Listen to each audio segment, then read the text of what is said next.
क्लिनिकमध्ये तापाचे पेशंट जेव्हा येतात त्यावेळेला त्याच्यासोबत आलेले नातेवाईक विचारतात की ताप आलाय, तोंडाला चव नाहीये, पण हे काहीच खात नाहीत किंवा हे बाळ काहीच खात नाही. अशा वेळेला त्यांना खायला काय देऊ?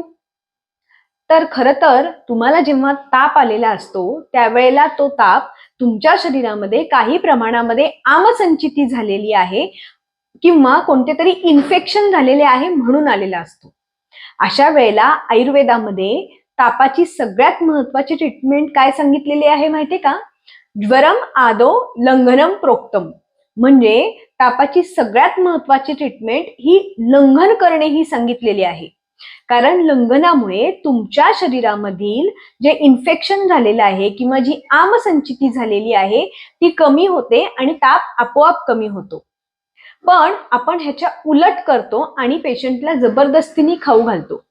अशा वेळेला फक्त एक गोष्ट करायची आहे, ती म्हणजे पेशंटला कोमट पाणी किंवा मऊ भात किंवा पातळसर खिचडी किंवा मुगाचं कढण किंवा कोणतंही सूप असं थोडं थोडंसं देत राहिलं पाहिजे की ज्यामुळे त्याचं डिहायड्रेशन होणार नाही.